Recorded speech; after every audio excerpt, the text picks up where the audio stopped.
est dans mon antre, dans mon refuge. Ça a toujours été un plaisir pour moi d'être entouré de machines. En fait, je me souviens la première fois où je suis rentré dans un studio d'enregistrement, j'avais 17 ans et je faisais du violon en fait à l'époque, puisque j'ai commencé comme violoniste en orchestre. Et la première fois que je me suis retrouvé dans cet univers, j'ai tout de suite su que je pourrais y rester des heures, quoi. Il y avait vraiment une atmosphère secrète, un petit peu étanche, intime, qui m'a énormément plu.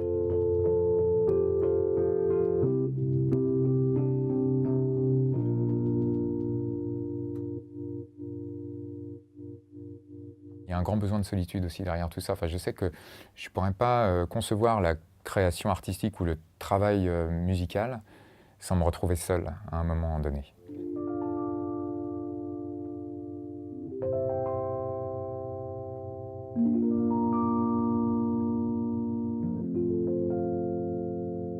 J'ai eu un coup de foudre quand je suis entré dans l'univers du studio et j'ai tout de suite su que mon projet artistique, puisque déjà à l'époque je voulais faire un projet artistique, mais j'ai toujours su que ça passerait par le travail du son, à proprement parler, donc le travail de la matière sonore.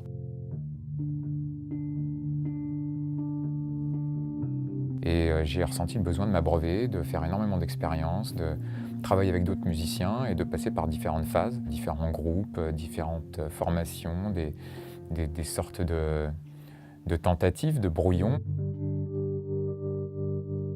Il y a certaines personnes qui réussissent à trouver directement leur personnalité.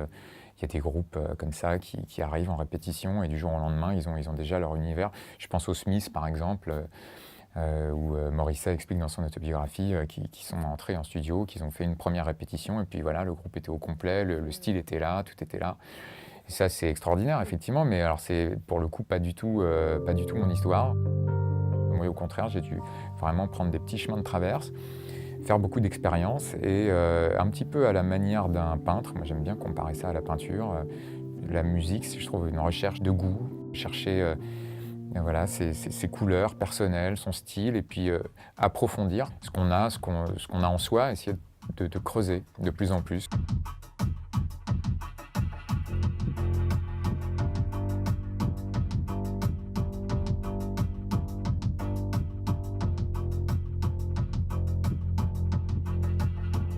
Ce qui me plaît aussi dans la pop, en fait, c'est ce côté globalité, ce côté... la pop, oui, c'est un art global, c'est un art total, même. Je pense que c'est un investissement total. Et c'est une discipline qui regroupe justement tous les arts visuels, les arts sonores, la littérature, etc. À partir du moment où on écrit des textes, on va forcément s'intéresser à la littérature. En ce qui me concerne, j'ai toujours beaucoup lu, et puis ma mère était professeure de lettres, alors j'ai baigné dedans tôt. C'est un petit peu ce qui fait aussi que je me revendique de la chanson française, c'est qu'avant tout, c'est quand même le texte qui prime pour moi. Je pense que c'est vraiment un mélange entre effectivement une sorte de classicisme, de tradition qu'on a en France, parce que j'aime cette tradition-là, j'aime la chanson française, j'ai aussi baigné dedans quand j'étais petit avec les Brassens, les Boris Vian, les Brel, etc. etc.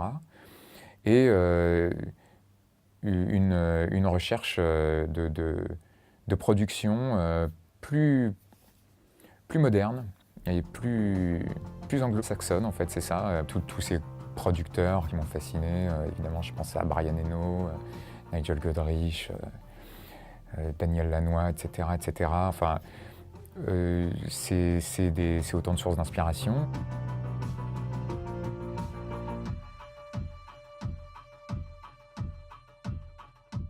J'aime bien me dire que la pop, c'est une façon de concevoir un morceau, c'est-à-dire une façon d'organiser 3 minutes 30. On va organiser 3 minutes 30 avec un couplet, un refrain.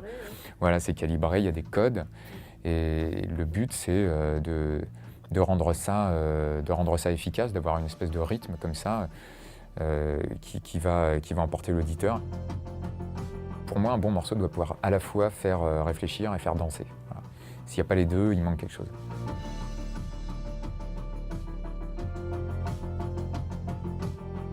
Le morceau doit parler de quelque chose. Et il faut savoir de quoi justement on veut parler. Et pour pouvoir consacrer des mois de souffrance, entre guillemets, de travail sur un morceau aussi court. C'est de la souffrance. 3 minutes 30, ça, oui, il y a des moments de souffrance, évidemment. Il y a plus de moments de souffrance que des moments de joie. Un morceau est un combat perpétuel. Avec le morceau qui est effectivement une partie de nous-mêmes, donc un combat avec moi-même, on peut dire ça. Ouais.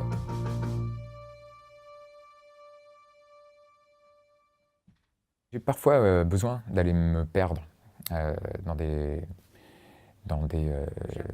pays, voilà, comme le Japon par exemple. Alors là, ça coïncidait avec une période assez spéciale puisque je venais de terminer mon premier album sur Air Carnivore.